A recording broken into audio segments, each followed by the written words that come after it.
I'm Melissa Reyes, and I'm here tonight with Maggie Simone. She's an author and has a newer book out. This is her newest book out. It's called Body Punishment. So I'll put that there. And as you see here, it's about OCD, addiction, and finding the courage to heal. And I think that I'm very happy to be able to have the very courageous and brave Maggie Simone with me tonight. So welcome, Maggie. Thank you very much. And I'm trying to stop shaking through my bravery. So for some reason, she feels like you can't be nervous and brave at the same time, but you're here to tell us that you can, right? Because I hope so. It isn't easy to share your story, and especially this one, but I understand that you feel compelled to bring upon an awareness, and especially about children with I hesitate to say mental illness because there is a stigma, but that's what it is. So why don't you tell us a little bit about yourself and how you came to this point? Okay. I have had various forms of mental illness all of my life. When I was very young, I had some OCD issues as far as counting. I was a counter. I had some issues with literally stepping on the crack, breaking your mother's back. When I was 3 or 4, I couldn't get past that. So if I stepped on a crack, I couldn't function till I knew my mom was okay. Wow. Okay. That's interesting. When I was about 7, I developed what's called trichotillomania, which is a hair pulling disorder. It's I pulled out my eyebrows and eyelashes, and it has been classified under obsessive compulsive disorders. Up until recently, it was called a body focused repetitive disorder, but those are now classified under OCD. Okay. No one ever asked me about it. No one ever asked me all of my life, where were my eyebrows and eyelashes? And it wasn't a constant thing. Maybe every few months, anytime I was anxious or had anxiety, I would start plucking. And I think I kind of grew up in a generation and a culture of secrecy. We did not talk about these things. My dad was an active alcoholic at the time. There were 6 kids in my family. We were really just kind of trying to stay afloat. And it was very easy for me to pass as normal in my family. All I had to do really was hide behind one of my brothers, and I was, invisible. But the effect on my self-esteem was pretty debilitating. I spent my entire life not going underwater because my eyebrows would wash off. My penciled on eyebrows would wash off, and being afraid to sweat. So being afraid to do any sports. So really on a kind of day-to-day basis, it was debilitating for me, and I never knew what it was. I started drinking when I was... You knew it was something? I didn't. I thought it was just me. You? I thought I was the only one who did it because I never saw anyone else with those symptoms, with the no eyebrows or no eyelashes. I started drinking as soon as I could. I think that there's a hereditary alcohol factor in my family, and that was a good camouflage for me for many years. But it really wasn't until I quit drinking at 28. I started karate. I got a black belt. I met my husband. I had a couple kids, but I had my first son at 37. Wow. And when I was 38, and he was in one of those little saucers where you can put them and they're going to be there when you come back, where they're not walking yet. So it's like a little walking thing. Yeah. He was in one of those things at my feet, and I looked down and he was playing with his eyelashes, and I panicked. I thought, oh my God, I gave this to him. Whatever it is I have, I gave this to him. And for the first time in my life, because by then we had Google, I looked it up. I actually just Googled pulling out your eyelashes and realized there was a name for it, and chat rooms and support groups. And I sat at my computer and cried my eyes out. To the knowledge that was overwhelming to me, to realize that all of those years, I never even talked to a therapist about it. When I quit drinking, I went to therapy, The shame was so ingrained with that I never even told the therapist about it.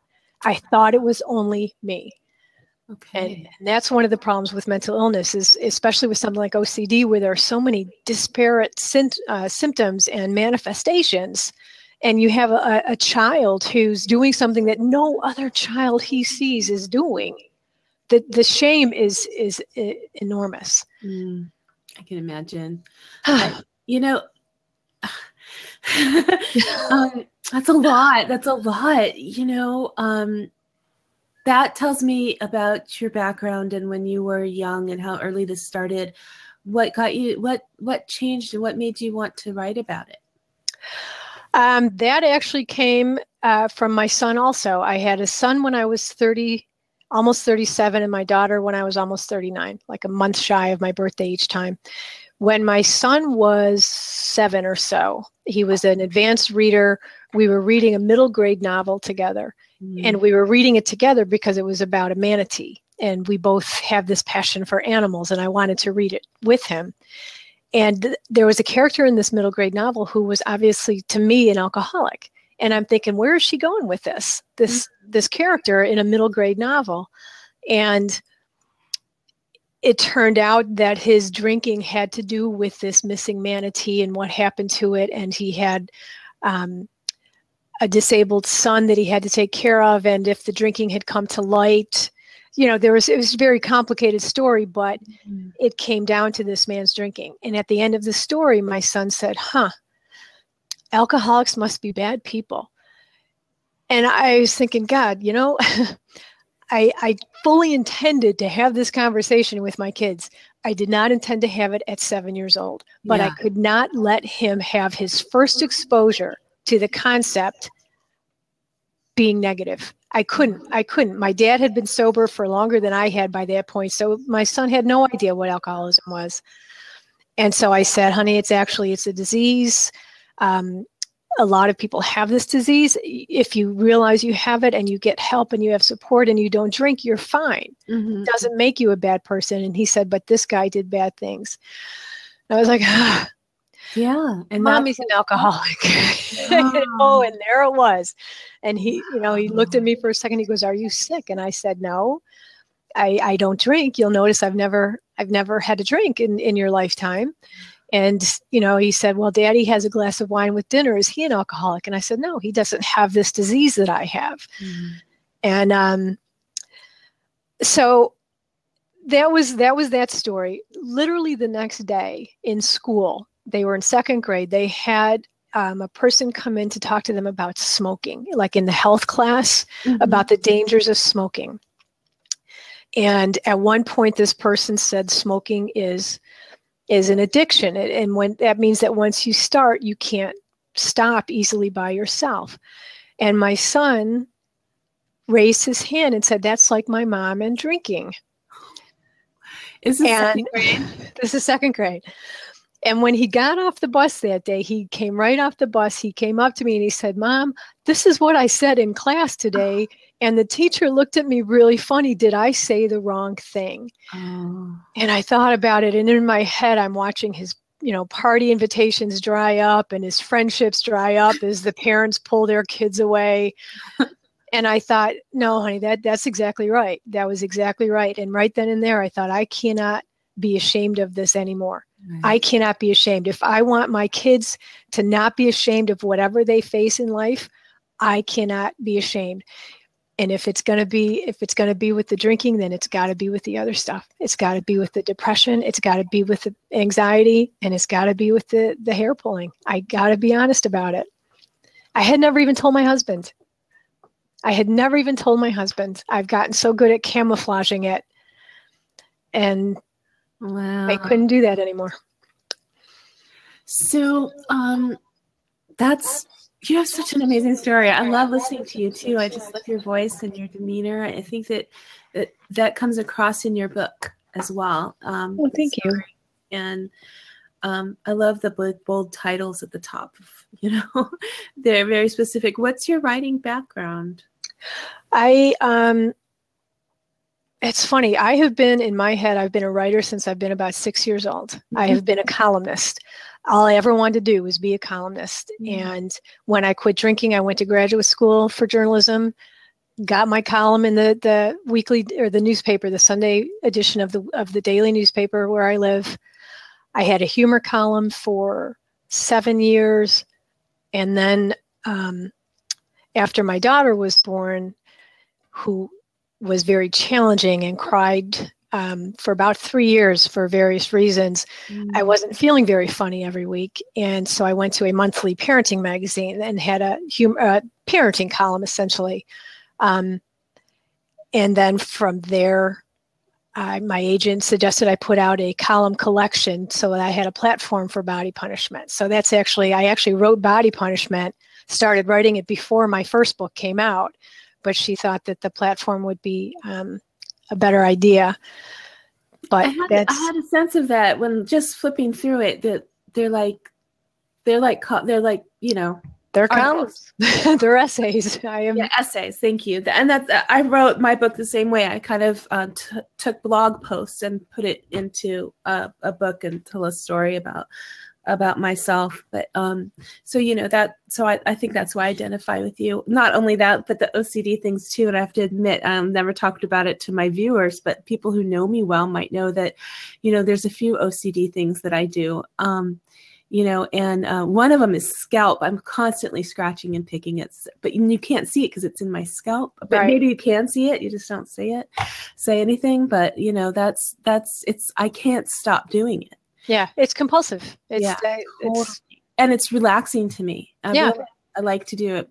I even look forward to doing it. It's weird. No, that is not weird at all, because that's what these compulsions do. They release anxiety. That's yeah. The compulsion releases the anxiety. And since you're a humorist, I'm sure that this is going to be okay. My family embraced OCD when we were hooked on the TV show Monk. We loved Monk. Love Monk. And it made us realize, you know, just how amazing a person with that much quirkiness, you know, and my kids were at the age where they asked questions. Why does he do that? Why does he have to touch that? Why does he have to count? And, you know, we didn't have the answers, but it really opened up a lot of conversations about being OCD. And for a long time, we would recognize in each other things and we'd say, oh, you're so monkish. And it was so okay. Right. Have you ever connected with this is my Tinseltown, you know, thing, the Hollywood thing. Have you ever connected with any of the writers from that show or the stories that are written? I'll tell you that my favorite show is As Good as It Gets. Have you seen that? Because he has the cracks, the lines in the sidewalk. And I'm like, oh my God, he had what I had. You know, it's so rare that your compulsions will match with somebody else's. And I watched him with the cracks. And the first time I saw that again, I almost wept, because that's what it's like. You cannot step on those cracks. Wow. So I watch that any chance I get. Yeah, that's a good one. The only thing about Monk, it seemed to perpetuate the idea that OCD is primarily the germs. And that's, it is certainly a big one, but my daughter had some issues with some of her OCD symptoms because they were unusual. And even I didn't actually connect them with OCD because they were different from mine even. Mm-hmm. So it took years for me to recognize what she was going through. And I think that's part of the problem, is that people don't realize how diverse the manifestations can be. Yeah, I don't think I ever really stopped to think about it, but you're right. And, talk to me about the title, Body Punishment, because like my friend Cindy, who's here in the side, we do a lot of shows, and she's my best friend. And when I told her about the title of your book, she said, "Ooh, that sounds really serious," And I said, well, I can relate, because it's kind of like, but why did you call it that? Actually, I started karate when I was 30 years old. I've never done anything like that. I walked by a karate studio on my way to my law firm dinner. Mm-hmm. I just walked by it and I looked in, and the next morning I went and I joined. And I have never done anything like that in my life. I've never been an athlete. on any level. I went in and I watched a black belt exam with another woman that I know, and we were watching it. And one of the things they did, the candidates had to do, was line up next to each other in what's called a horse stance, and you tighten your abs, and the upper degree black belts go down and they punch you in the stomach, and you have to absorb the punch. You can't flinch, you can't groan. You simply have to absorb the punch and not show pain. And I'm watching this activity, and I asked my girlfriend, what are they doing there? And she said, it's called body punishment. And I said, so they have to just stand there, absorb this pain, and not show it. And she said, yeah, it's a show of strength. And I said, well, then this is the sport for me, because I have felt all of my life that is what I have done, is just absorb the pain and not been able to show it. So I knew when I was 30 years old, with no concept of ever having intention to write this book, that if I ever wrote a book about my life, it would be called Body Punishment. Wow. Swear to God, 20 years I had that title in my head if I ever wrote a book. So when you think about punishment, as far as your situation, is it, what I'm thinking is it that you felt like you deserved punishment, or that you were just the brunt of the punishment? What's the punishment? To me, makes me feel like someone's been bad.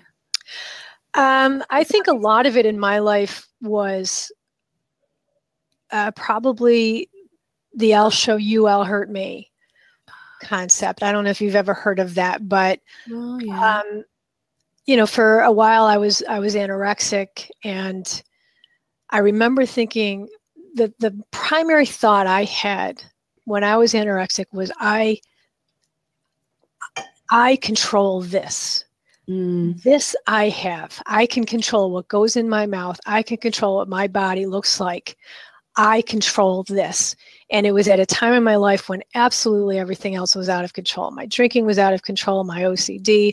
I was having panic attacks that were not diagnosed, so they were essentially pure moments of feeling like I was suffocating with no relief until it ended, you know, and I just thought I was dying each time. I hadn't been to a doctor for them. I hadn't had them diagnosed. So it was at a very chaotic time in my life.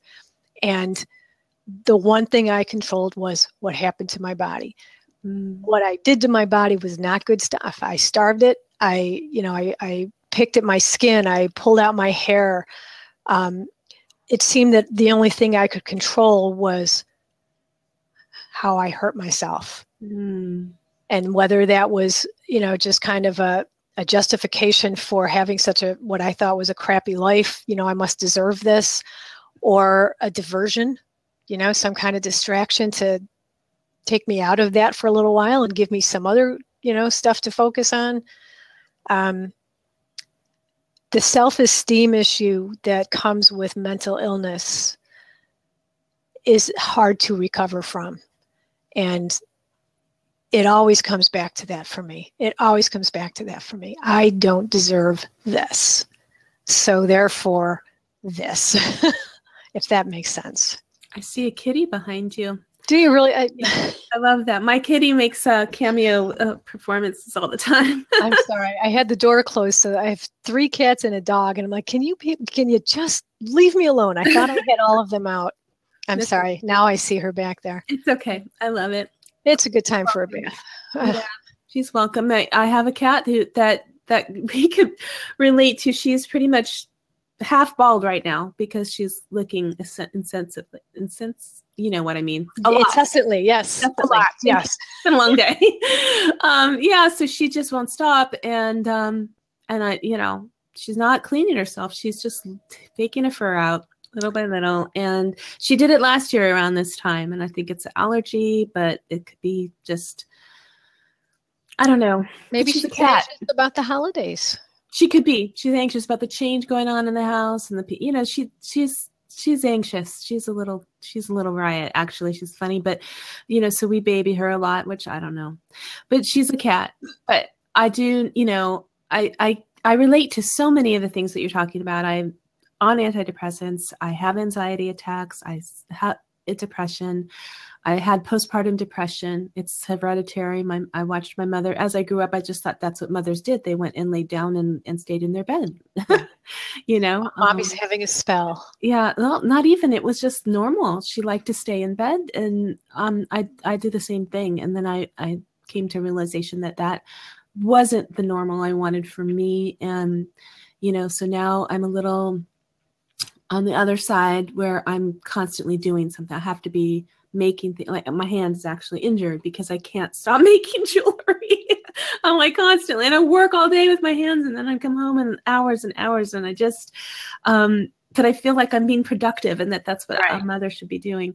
And so, you know, then the anxiety attacks, the panic attacks, they came, you know, when I was suffering with the illness of my parents, and, you know, having little kids and things that I could justify having those anxiety attacks.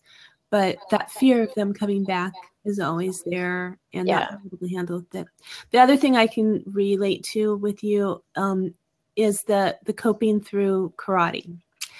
I only got to a blue belt, which is like 3rd level. I think yellow, orange, blue. Purple maybe. Depends the style, but it's still, it would be mid-level where I was. Yeah, it was, I don't think I ever really wanted to go to black belt. I did not know about the punching in the stomach thing. I never even saw a black belt competition in my little class, which was at the YMCA.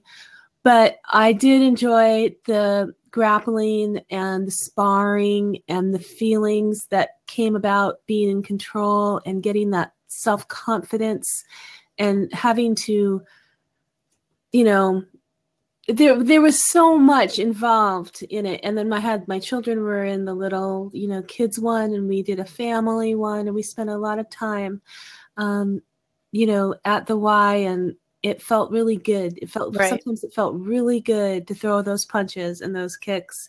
And then, you know, so I can really relate to that. I didn't think it ever felt good to get hit or get hurt.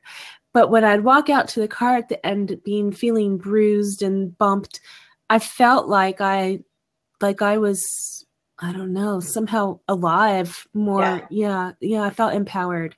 Exactly. Yeah. So that was a really good experience, and I highly recommend that to people, especially parents of boys. My brother was thoroughly against karate, and he really didn't want us to have our kids in karate because he had met an instructor once that was a bully. And so, you know, I'm like, well, it's not they're not all like that. And ours are great. And the kids are learning this discipline, you know, that we don't want to be the ones to teach them, but we want them to learn. And it was really good. There's somebody here, Kathy, saying hi. And she's talking about in the comments. So if you have comments, please feel free to put them in. And if you have a question, feel free to type that in, and we'll have some questions towards the end. We'll probably talk for another 15 minutes or so. So what now? What now, Maggie? What a fascinating story. You've come out, you're helping people. I'm sure you've helped your children and your family. So what are you doing now? My daughter and I are working together now, which was never on my radar. It just kind of came up by a fluke. But my daughter has severe OCD and anxiety. She was diagnosed when she was 10 because of debilitating manifestation, but she had had it all her life. She can't be touched. And when she was born, she fractured her collarbone, which, you know, somewhat my fault. Certainly I was there, but it was an accident. So that was painful. Then she had reflux. Then she got her first tooth at 3 months. Then I broke her leg when she was 6 months. I fell on her. That one was my bad. But so she had many reasons to cry. But what do you do with a crying baby? You hold her. And I was torturing her because she doesn't like to be touched. So it took us years to figure that out. She has been in therapy since 10 years old. She's worked with school psychologists. She's been, she's on her 3rd medication, which is really working with her panic attacks, which is awesome. How old is your daughter right now? She just turned 16. Okay. Wow. And we are actually having our first assembly for our middle school in 3 weeks, where I'm going to talk about mental illness in general with the kids, and how we need to be able to talk about the different names for them, because if you have asthma, you don't tell someone you have physical illness. So if you have bipolar disorder or depression or anxiety, one way to start getting rid of the stigma, I think, is to lose that concept of mental illness. Just tell them what you have. And it's just a part of you rather than defining you. But then she's going to talk about what it's like to have mental illness as a kid, have these disorders, OCD, anxiety. She does not have depression, which I'm thrilled about. And she's got a very healthy self-esteem, which I am thrilled about. We were able to intervene before, she started a nosedive. See, and you didn't break her. I didn't break her. But so she's going to talk about that. And then her best friend is going to talk about what it's like to have a friend with these disorders or issues, and how to help and how to not help, find, what is not helpful here during a panic attack kind of thing. And we're hoping just to start a dialogue at the, 5th, 6th, 7th grade level, because that's where Sophie was diagnosed in 4th grade, and nobody knew how to help her in 4th grade. And even her teacher didn't know, although she jumped right on board on what can I do here. But wonderful. It sounds like you have a really wonderful community. Where do you reside? Outside Syracuse, New York. Okay. All right. And we have a wonderful district. The superintendent was just jumped all over this opportunity to have, especially Sophie. We gave a presentation to all the district psychologists and social workers, and 45 people that Sophie had not met. And she sat up on a stage on a stool and talked to them for a half hour, and they were thrilled. So it's going to be a good opportunity for her to be, and that's going to empower her. It's going forward. Yes, you have to live with this, but no, I am not defined by this. So that's my goal is to write. I've already started collecting essays. I want to edit a book of essays by teens, for teens who have experienced mental health issues, on any spectrum. I want kids to be able to read other kids' words. This is what it's like, and either so they can say, I think I might need to talk to someone about this, or I have a friend who has this. How can I help him? Mm-hmm. Mm-hmm. That's I'm so proud of you. I really am. I'm so glad that you're there to do this. I work in a middle school. I've been working at a middle school for 10 years, and I was the secretary in the office, the principal secretary. But now I work in campus ministry, and I get to really interact with the children a lot more. And I'm finding that age group is just so fascinating. They're so a lot of things. But what I want to say is that they are I just envy them. I envy the ones, they're so bold, I guess I want to say, willing to share, willing to help people. They're taught, I know a little girl who has a blog, and she writes about her own physical illness, which was a stunted growth thing, and she has to take growth hormone shots every day for a year, and to grow. And that was a big decision that her family made, and that she had to commit to. And she wants to talk about it to the school, like your daughter. And I just found that when I went to middle school, of the same school, I didn't even want to talk to anybody, at all, much less the whole school. I didn't want to have to, and then to sit in the principal's office and explain it and talk to those people. And, that's just really a blessing. That's wonderful. Well, kids today, they've got so much knowledge at their fingertips with the internet. That's true. What they need to supplement that is a real life experience to anchor it. So they can read about this stuff online all they want. What they need is someone that they can look up to, an older kid, which is one thing I remember about 5th, 6th, 7th grade, is how they look up to the high school kids, which is why Sophie's doing middle school. But they've got the knowledge at their fingertips if they can have the useful information that goes with it. then we can start raising a generation of kids who are not going to have a mental illness stigma attached. They are going to be someone who has OCD, like Monk, or like, Melvin in As Good as It Gets, who has a life also. It's like changing. We don't call kids with autism autistic kids anymore, because that defines them as autistic kids. They are children with autism and red hair and blue eyes and other, it's one part of them. So much of this is language. If we can stop with the, that defining mental illness, we do not tell people you have physical illness. We say you have cancer, you have diabetes, you have asthma. Just let them own what it is they have, instead of giving them that umbrella definition. I'm sorry. I'm on a soapbox now. I was going to say, you go, girl. No, I think that's great, because I asked you, what are you doing now? And it's obvious you are sharing this experience. You are helping your daughter become an advocate for other people, and you're getting the word out. And so I would guess that your main message really is about removing the stigma. So, and giving it a name.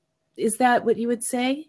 Yeah. What is your take? I want to get rid of the shame. I just want to get rid of the shame. Nobody is ashamed to have diabetes. Nobody is ashamed to say to their father or their mother, I have something on my skin. I need to go, can I go to a doctor? Kids should not have to be ashamed to say, I have anxiety, I have depression, I have bipolar disorder, whatever it is. It's just geography. They're just illnesses of the brain rather than illnesses of the body. It's just geography. Your kids are able to ask you for help because you shared early when they were young what it was like for you. And that was a difficult decision. I did the same thing with my kids with the depression and with some other health issues. I'm not ashamed to say, but they're like liver disease in my family and diabetes. And, and so we talk about it. And I have had my sons come to me and say, I've been feeling really depressed and I don't know what to do. And people, when I tell them that, think, oh my gosh, that's remarkable. You're so lucky. And I'm like, well, I was aware at an early age that I wanted them to know what that was, because nobody talked to me about it. Right. And it was very hard to find out once. And I had found out because of postpartum depression. That was easy because they look for that. Right. And right. So I have some questions here for you and some comments. So Kathy says, thank you for not labeling kids, no umbrella definition. And she wants to know, about the panic attacks. How do children demonstrate a panic attack as it is happening? What are the symptoms? My daughter's panic attacks are very, they're very visceral. When they started, so the actual physical panic attack started when she was in 7th grade. One of her obsessive fears is someone being angry with her, which sounds very benign in a way, but it is paralyzing to her. Mm-hmm. Her favorite teacher in 7th grade is this man who is lovely, but he's got a very sarcastic, dry sense of humor, and she could not read him. So anytime she could not read something he said, she thought he was mad. And she would have an anxiety attack. And at the time, what would happen was her face would crumble. She would turn red. She would start tearing. Just tears would stream down her face, even though she wasn't sobbing. And she would start hyperventilating. And we figured that out. I worked with her teacher. He developed actually a signal for her. When he was yelling at the class or something, he would go by and he'd tap her desk a couple times so that she would know it wasn't her and spare her the panic attack. Yeah. So she worked with her therapist on that, and they went away. This past summer, she started having anxiety attacks that were completely different and non-predictable, which was scary as heck for her. She would have them in the middle of cross-country practice. She would have them just randomly. And what would happen is she would start to get dizzy. She would start to hyperventilate. Her knees would give out. She would end up on the floor. And she would literally lose sense of where she was for anywhere from a minute to 5 minutes. She'd be crying. And to the point where it happened with some friends on the boardwalk on the Jersey Shore. She went with some friends to the Jersey Shore, and there were some EMTs on the boardwalk. One of her friends went to get her some water. Another went to get an EMT because she wasn't recovering quickly enough for them. But the problem with those was that we could not predict them. So they actually changed her medication twice to find something that would help manage those, because she was having them every day in school. And they were physically debilitated. They were frightening to her, but they were also physically, I mean, she'd be down on the ground. And do they think that there's a reason or cause for that? Or is it just part of? It is part of her anxiety. They actually did an EEG and MRI of her brain to make sure, because her symptoms were very similar to what could be a seizure disorder. Mm-hmm. And before they started medicating her, they wanted to make sure that what they were doing was panic attacks. So I appreciated that they ruled out, what could have been seizures, because certainly that would be a different treatment. Mm-hmm. I know when I experienced my own panic attacks, when it was happening, felt like a heart attack. It just feels like your heart is clenching, you can't breathe. And it's very scary. And I couldn't figure out what was causing it. But of course, not of course, but I guess in my experience, it always seems like the questions were always, have you been abused? Are you, have you, all these different problems that you could be having that could lead to it. And it would always come to like, no, right. Not at all. I have everything is wonderful. And, so then I would start like saying, well, it could be that, it could be that, it could be that. And if somebody would have just stopped and said, this is a, I don't know what to call it, but it's a disconnect in your brain. It is a disconnect. It is a random disconnect in your brain. And if you can figure that out, if you can find the medication that helps manage those disconnects, right. She's got to have them. She's got to have like a dose of something. If she has to have blood drawn, she's got a fear of the needles. She'll pass out with needles. So she's got, it's certainly some typical OCD fears, obsessive fears, that have to be managed episodically. But these random panic attacks, she was baffled by, because there was no predicting them. Yeah. Mine are very predictable to me. Mine are claustrophobic related. And it could be something as simple as putting a washcloth on my face. I can develop a full-blown claustrophobic attack. But now that I know that, I can manage it. But hers, she could not predict hers, and they were very frightening for her. Well, I think that the main thing I'm hearing from you is to find out, to pursue, the treatment. You've been in therapy, you've gone to doctors, you've done that with your children, and you've talked to the school and, your community. I think that's so important. And I really appreciate that. It's easy for me and my family and my culture background and everything to talk about. We love to talk about ourselves and talk about things, but that's not the case for most people. Yeah. And it's very hard to do. So I commend you for that. What about your other books? Are they like this one at all? Or what are your other books about? My other primary book that is all just me is called From Beer to Maternity. And that is a column collection that I started writing professionally after I quit drinking. So that's kind of where the title came from. Yeah. And it follows right through to my kids going probably to elementary school.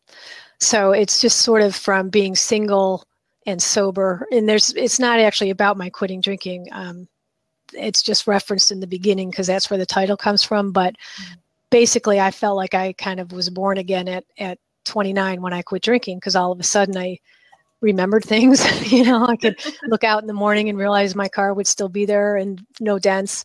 Wow. So I started all over, living alone for the first time, going back to school. So I had a pretty good following with that column, from getting, being single to meeting my husband to getting married to having kids. And so that was my first my first book of just my writing. I'm in a few chicken soup books. I'm in multiple other like essay collections from other people. Good. That's really great. Well, so how, let's see, where's the best place for someone to go if they want to buy your book? Body Punishment is still should be in most Barnes and Nobles. I think it came out about a year ago, but it's also certainly like on Amazon and BarnesandNoble.com. And then Beard of Maternity is still on Amazon, I think. On Amazon.com, and it's called From Beard to Eternity and Body Punishment. From Beard to Maternity. Maternity. I keep thinking it's, well, like the pun. I know. No one's going to understand that unless they're over about a certain age. But how has humor helped you? Because, you know, I just think that's you're so lighthearted, and I think it's the humor. Maybe is that a defense or a help, or what? Have you? I think it's probably both. I mean, it was probably my coping mechanism. My entire family prides itself on our sarcasm, which is nothing to be proud of when you really think about it. But my brothers and I would come home. I have 5 siblings. We'd all come home from college and watch Mystery Science Theater 3000 marathons and try to be funnier than the guys on MST3K. I mean, it was our goal to be funnier than one of the other siblings. And that really was, I think, our coping mechanism growing up. And I think what that did for me, and there's a part of me, and this might be a little too existentialist, but I think it all prepared me to get to this point where I can say, you know, I have this and my daughter has this, and look at what a gift she is. Sure. Yes. Everything we have done in our past helps us with, you know, lead to, and if you can fall back on and understand yourself a little bit more, and that is I believe that's how it should be, and it's part of our, you know, existence. If not, you know, what's the point? You have to learn a little bit. I mean, I wouldn't change a thing. My dad, who, you know, our childhood was so challenging, quit drinking the year before I did, and we all just celebrated Thanksgiving. We just all went home for his 80th birthday. I mean, our family is completely intact. That's wonderful. And that was such a gift. Yes. Yes. They read this book. You know, he's in the book because not as an indictment, but because, you know, he was a part of it. He was a part of why I grew up in a culture of denial or secrecy. But he's the first one I asked to read it. So please, you know, I need your understanding here. And he said, you do what you need to do to be healthy. You know, it's just, we've been very fortunate. And I had somebody ask me just recently, why am I doing this? You know, talking in front of kids and blah, blah, blah. And I'm like, I can, because I can. I have got nothing to lose. I've got no secrets anymore, no shame. My family loves me. My kids are healthy and happy. I can do this. That's why I'm doing this. That's wonderful. I am so glad. I had a hunch that talking to you would be uplifting, and it is. I feel really good, and I hope that everybody watching feels really good and empowered and reads the book and learns how you can master this, be in control of this, help yourself, help your family, and look at this wonderful example. You're a superstar, Maggie. You are, and that's why you're on Tinseltown. Thank you so much for having me. This has been very, very fun for me. Good. I'm so glad. And thank you. You're welcome to come back anytime. Every Tuesday night, 6 p.m. right here. I will come back. I'll come back and watch. I'll leave comments. Oh, it'll be wonderful. Let's see. Next week, I've got my calendar right here. Who's next week? I've got all the way through the end of the year. I've got some really fabulous people. Actually, on Thursday, that's just on the 1st, I'm going to be interviewing Lou Redmond, and he has a book called Find Your Truth. And it's going to be really interesting to see how he changed his life. I'm not going to give any hints. You're going to have to go find out about it. And then next week, I'm going to be interviewing Gina Doyle, who is she has a book called Wigs Ed coming out, and it's about I guess she started with wigs for people with cancer, Yeah. and, but she does kind of fashion and body image. And then on Wednesday, that's Monday. Tuesday night, I have a lot of different days because I accommodate people.